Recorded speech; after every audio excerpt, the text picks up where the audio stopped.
warahmatullahi wabarakatuh. Alhamdulillah, alhamdulillahillazi bi ni'matihi tatimmus shalihat. Asyhadu an la ilaha illallah wahdahu la syarikalah wa asyhadu anna Muhammadan abduhu wa rasuluh. Allahumma salli ala nuril anwar wa sirril asrar wa tiryakil akhyar wa miftahi babil yassar Sayyidina Muhammadanil Muhtar wa alihil athhar wa ashabihil ahya adadan yuduli amma ba'du. Pengurus Masjid Ibadur Rahman, ya, yang saya hormati, pengurus masjid yang saya hormati, teman-teman bikers Muslim Bulukumba yang hadir pada malam hari ini beserta adik-adik remaja masjid di tempat ini dan juga remaja Al-Furqan, ya, yang semoga senantiasa dimuliakan oleh Allah Subhanahu wa taala.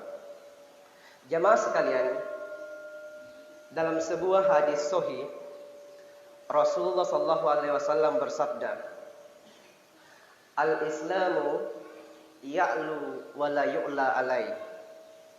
Islam itu adalah agama yang tinggi dan tidak ada ajaran yang bisa menandinginya. Saya ulangi. Kata Nabi, "Al-Islam ya'lu wa la yu'la alai."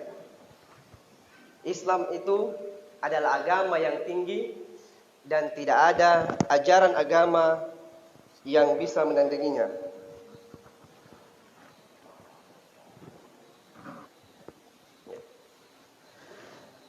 Pernah terjadi diskusi di sebuah university di Jerman, namanya Hannover University.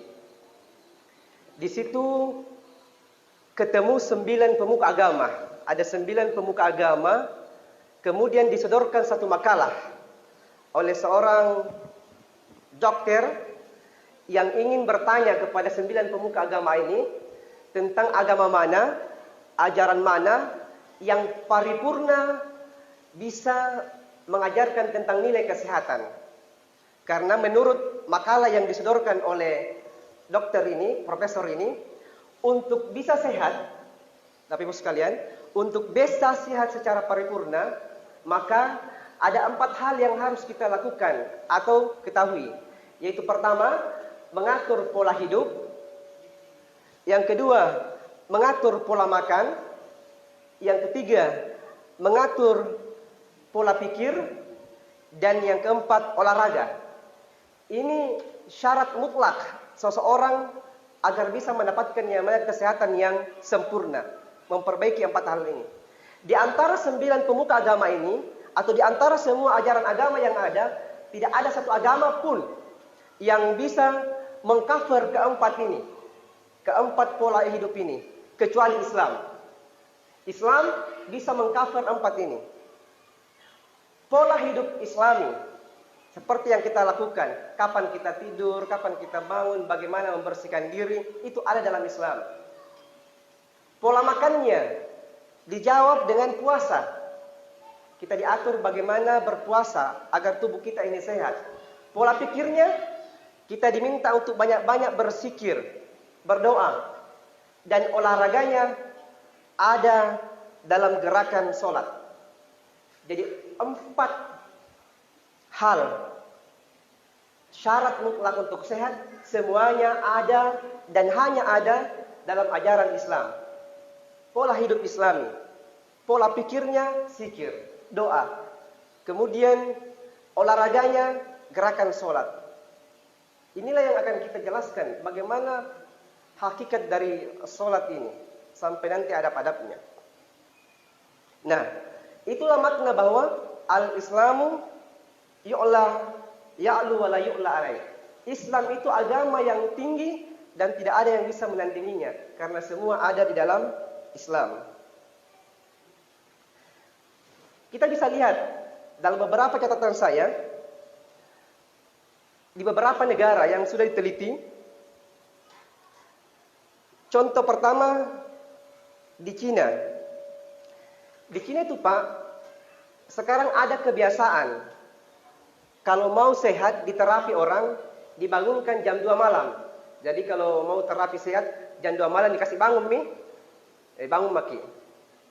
Begitupun juga di Jerman, membangunkan orang-orang yang tidur yang mengalami gejala stres pada jam 2 malam, dikasih bangun.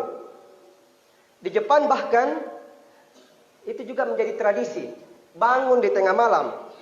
Ajaran agama kita mengatakan, wa minal laili fatahajjat bihi nafilatan. Agama kita sudah mengajarkan ini, bangun untuk tahajud. Artinya pola bangun tengah malam ini, di sepertiga malam ini, dan ini yang dipakai oleh negara-negara Cina, Jepang, Jerman.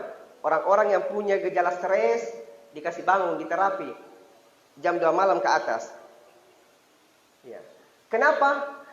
Karena menurut penelitian, udara terbaik, atmosfer terbaik, angin terbaik di dunia itu ada pada jam-jam 2 ke atas. Air yang keluar dari bumi, air terbaik yang keluar dari bumi, dari sumur, dari mana, itu jam 2 ke atas. Makanya sehat itu kalau bangun tahajud, mandi di subuh hari dan sebagainya. Dan ini yang dipakai oleh orang-orang luar, walaupun mereka tanpa sadar telah menerapkan konsep-konsep yang kita telah lakukan. Lagi, di Perancis juga, di Perancis, ditemukan oleh seorang ilmuwan, orang-orang di barat berpikir bahwa kalau kita dijilat anjing, maka kita disunahkan membasuhnya dengan air tanah, membersihkannya dengan air tanah. Orang-orang di luar negeri mengatakan bahwa mungkin dulu tidak ada deterjen, tidak ada sabun, makanya hanya air tanah yang dipakai membersihkan najis dari mulut anjing itu. Tapi ternyata Bapak Ibu sekalian, setelah diteliti, najis dari anjing itu yang ada di mulut anjing, jika terkena betis kita atau kaki kita, itu tidak akan mati bakterinya, tidak akan mati kumannya kalau hanya deterjen yang dipakai atau sabun. Dan itu akan mati kalau menggunakan air tanah. Sudah diakui. Di Jerman juga, di sana sudah menghimbau. Jadi Hannover University menghimbau kepada masyarakat untuk memotong hewan dengan cara Islami. Karena menurut penelitian yang ada, cara potong Islami dengan menggunakan pisau yang tajam itu tidak membuat hewan sakit. Setelah diteliti saraf di otaknya dengan menggunakan namanya elektrokardiograf. Tapi hewan-hewan yang dibius dulu, kebiasaan orang-orang luar, dibius baru dipotong, itu mengalami sakit sekali rasa. Nah, ini praktek-praktek yang diterapkan oleh dunia luar yang mungkin kita jarang menyadari bahwa agama kita ini luar biasa. Al-Islamu ya'lu wa la yu'la alaih. Agama kita ini tinggi dan tidak ada ajaran yang bisa menandinginya. Bahkan ada 3 orang dokter di salah satu rumah sakit di Taiwan itu masuk Islam. Jadi 3 orang dokter di Taiwan masuk Islam karena meneliti rekannya sesama dokter yang meninggal karena mengalami kanker liver, dan yang dokter yang meninggal itu adalah ahli liver. Ya. Tapi dia meninggal. 3 rekannya ini yang teliti. Kenapa bisa meninggal? Ditemukan bahwa ini orang dokter ini ketika sejak kuliah selalu tidur di atas jam 2 malam. Jam 12 malam ke atas baru tidur ini orang. Selama kuliah sampai dia jadi dokter. Tidak pernah tidur di bawah jam-jam 10, jam 11. Nah, itu mengapa sehingga terjadi pembengkakan. Jadi hati-hati juga yang sering begadang, apalagi tiap malam, itu bisa mempengaruhi kesehatan kita. Lalu apa yang dikatakan Nabi? Ya, dalam hadis Bukhari Muslim kita bisa dapatkan bahwa tidurnya Nabi Muhammad itu ya sepertiga malam awal tidur nih. Jam-jam 10, jam 11 Nabi sudah tidur. Nanti Nabi bangun di sepertiga malam akhir. Ya, jam-jam 2, jam 3 sudah bangun Nabi kita. Untuk apa? Untuk tahajud. Ya. Nah, itu tadi. Artinya pola hidup sehat itu sudah ada dalam agama kita, yang dipakai secara luas di negara-negara barat yang boleh jadi kita tidak paham itu. Jadi itu yang pertama, pola hidup. Pola makan, puasa. Bagaimana kita sudah pahami? Kita diminta puasa agar ya badan kita juga bisa istirahat. Dari 11 bulan lamanya makan apa saja, kita diminta puasa untuk mengisahatkan organ tubuh juga supaya bisa recovery dan itu sehat. Kemudian yang ketiga, pola pikir. Banyak-banyak berzikir, berdoa. Dan yang terakhir adalah olahraga. Gerakan sholat. Kita masuk pada gerakan sholat. Gerakan sholat itu adalah olahraga yang paripurna. Jadi kalau kita rajin sholat dan sempurna gerakan-gerakan sholat, biar kita tidak pergi gym atau apa yang lain-lain yang berat-berat. Karena kalau hanya kesehatan yang kita mau cari, perbaiki saja gerakan sholat Ya. Menurut penelitian dari Turki, 9 gerakan sholat kita, mulai dari berdiri, kemudian takbir, ruku, iktidal, sujud, duduk di antara 2 sujud, ya, tahiyat awal, tahiyat akhir, dan salam. Ini semua adalah bentuk gerakan yang mereka katakan di Jepang suprayoga.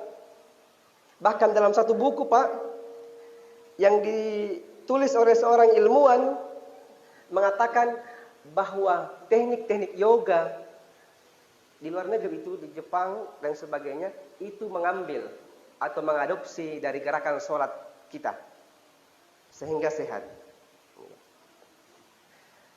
Di Cina, ya, saya jelaskan dulu bagaimana gerakan sholat ini memang luar biasa kalau kita sempurna.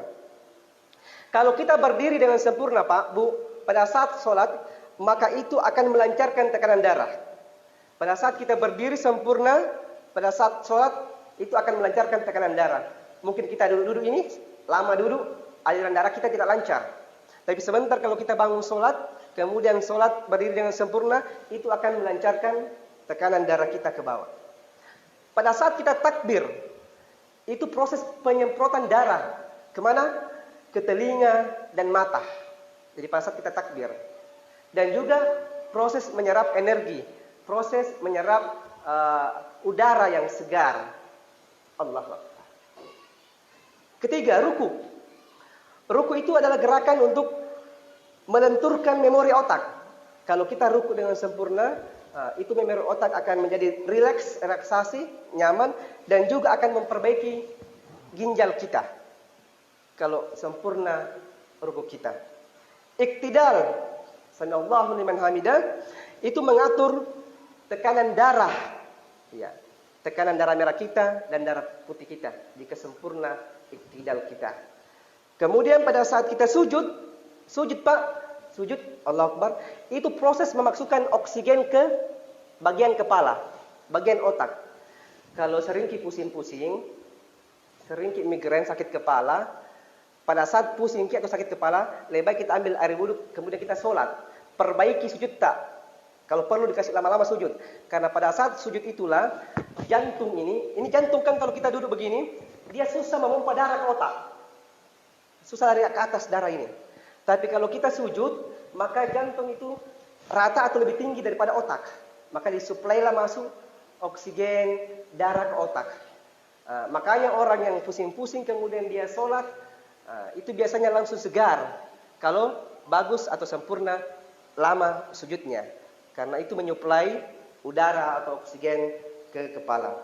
Kemudian tahiyat awal, duduk di antara 2 sujud. Disebutkan bahwa Kalau kita duduk di antara dua sujud, itu adalah duduk atau duduk stamina. Jadi laki-laki kalau mau perkasa, sering-sering ke sholat, jangan tinggalkan sholat, perbanyak duduk di antara dua sujud. Karena itu adalah stamina. Ya silakan dicoba. Nanti kalau malam, sholat tahajud dulu, baru. Itu akan membuat keperkasaan menurut penelitian ini. Dan tahiyat awal mencegah pengapuran di badan, tahiyat akhir memperbaiki pencernaan, dan salam itu melenturkan urat atau saraf sakit kepala juga. Ini salam. Jadi kalau kita sudah sempurna berdiri, sempurna takbirta, sempurna rukutta, sempurna sujudta, maka insya Allah sudah sholat itu segar, sehat kita rasa.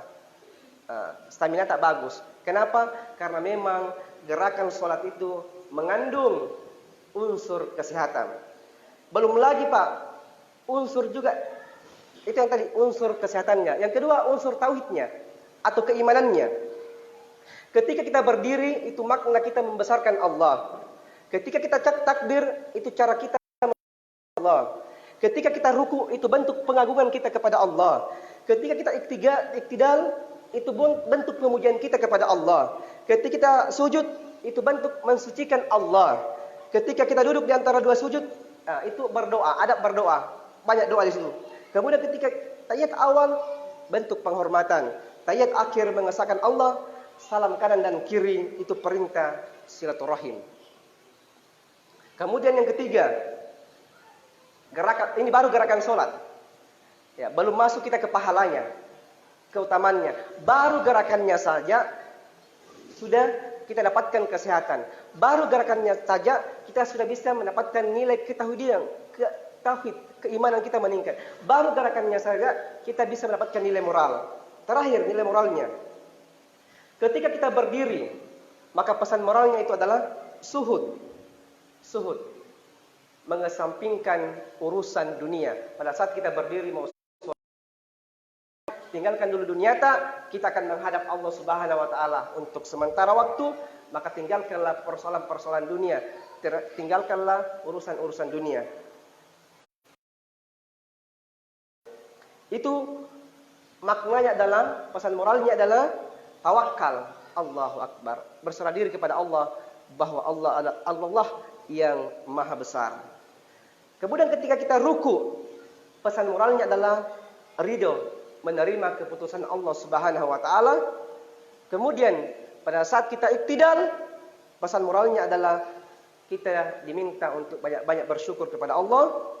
Rabbana walakal hamd. Bagimu segala. Pada saat kita sujud, itu pesan moralnya khauf. Ya, rasa takut kepada Allah Subhanahu wa taala. Munculkanlah rasa takut, setakut-takutnya ketika kita sujud. Karena memang kita adalah hamba yang hina. Kita adalah hamba yang serba kekurangan di hadapan Allah Subhanahu wa taala. Itu pesan moralnya ketika kita sujud. Duduk di antara dua sujud, pesan moralnya adalah kesabaran. Bersabar, karena di situ ada bentuk-bentuk doa. Rabbighfirli dan seterusnya. Tahiyat awal, pesan moralnya adalah taubat. Kemudian yang terakhir, tahiyat akhir, pesan moralnya keikhlasan. Salam kanan dan kiri, pesan moralnya adalah saling cinta mencintai atau silaturahim dengan sesama. Ini adalah gerakan sholat. Jadi sudah kita dapatkan gambaran bahwa sholat yang kita lakukan sebagai muslim ini adalah jawaban paripurna dari segi kesehatannya ada, dari segi ketauhidannya, keimanannya ada, dari segi pesan moralnya ada. Belum lagi ketika kita masuk kepada keutamannya, dan sebentar kita akan masuk bagaimana membahas mengenai salat jamaah dan adab-adab dalam masjid. Masih ada waktu kan? Ya, jadi seperti ini. Masih bisa? Ya. Jadi jamaah sekalian, setelah kita memahami bahwa betapa pentingnya sholat nih 10 menit, ya. Dan kita senantiasa sholat. Pertanyaannya, apakah sholat kita sudah membuat kita sehat? Apakah sholat kita sudah membuat kita jauh lebih baik di masyarakat sesuai dengan pesan-pesan moral tadi? Ya, silaturahimnya bagus, rasa takutnya bagus, khaufnya bagus, dan sebagainya. Apakah sholat kita sudah mampu membentengi diri kita dari perbuatan keji dan mungkar? Ataukah jangan-jangan ya sholat kita hanya sebatas formalitas saja? Anak-anak remaja ya, hanya datang ke masjid ya karena mau kumpul-kumpul, ada acara, atau hanya datang ke masjid karena disuruh, diperintah tua, ya, datang ke masjid karena mau ketemuan dan sebagainya. Ya, ada beberapa niat. Makanya kita perlu ukur-ukur lah. Yang pasti dari penelitian sains yang ada, tadi saya sebutkan bahwa baru gerakan sholat saja ini sudah luar biasa membuat kita sehat, insya Allah mendekatkan diri kita kepada Allah Subhanahu Wa Taala, dan ada banyak pesan moralnya. Jemaah sekalian, di dalam doa sholat kita biasanya terakhir kita minta doa pamungkas. Apa itu?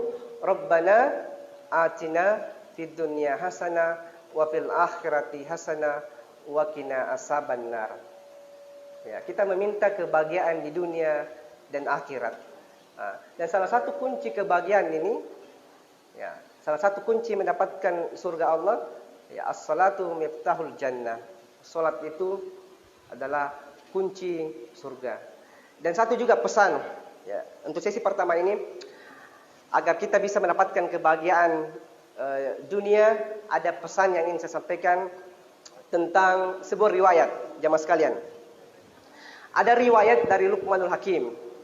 Jadi suatu ketika Luqmanul Hakim pernah berpesan ke anaknya, anak sulungnya.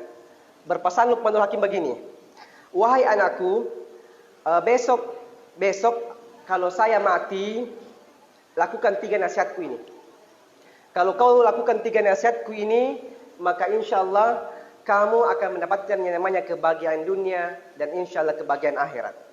Apa itu pesannya? Pertama, Nabi bilang Luqmanul Hakim kepada anaknya, wahai anakku, kalau kamu mau bahagia di duniamu dan insya Allah akhiratmu, ya, seperti doa-doamu dalam sholat, maka kamu harus menanam.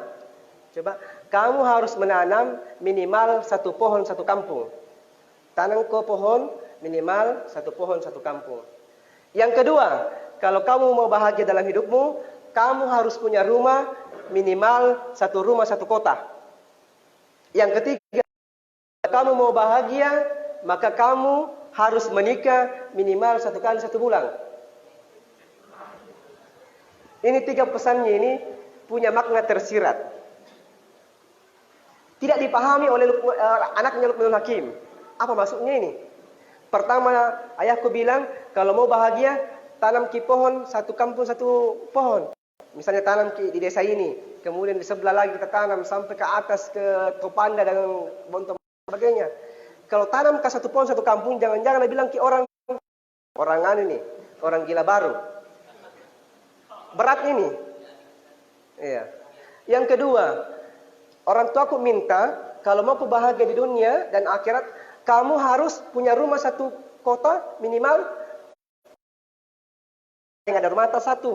Di Jeneponto 1, Kalar, Makassar. Padahal sekarang bahan bangunan sekarang kita masih ngontrak begitu. Beli rumah atau bikin tidak jelas bagi dia. Yang ketiga lebih parah. Kalau mau bahagia minimal menikah 1 kali 1 bulan. Luar biasa. Tapi ini 3 memiliki makna yang dalam. Maka Hakim anaknya pergi bertanya kepada temannya, wahai abak, pesannya ayah dari 3 yang dia berikan kepada saya, nasihatnya. Yang pertama katanya, tanam ke pohon minimal 1. Ini makanya pohon Pak Bu, pohon itu dan tumbuh, maka itu bisa dapat banyak. Mulai dari batangnya bisa, kemudian bisa singgah di situ bernaung, tidak kepanasan, burung-burung juga bisa hinggap di situ. Unsur hara dalam tanah bisa cacing dan sebagainya. Bermanfaat.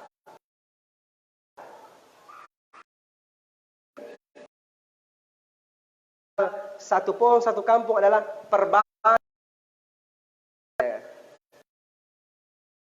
memperbanyak sedekah. Kenapa? Karena sudah kita paham bahwa tidak ada orang yang bangkrut. Ketika kita bersedekah, maka Allah akan tambahkan rahimta. Tetangga, dengan teman kerja, perbaiki silaturahim suami di rumah. Kemudian yang ketiga terakhir, menikah di, ya. Bagaimana kira-kira maksudnya itu? Maksudnya begini, kami hormati yang disuka sama istrinya.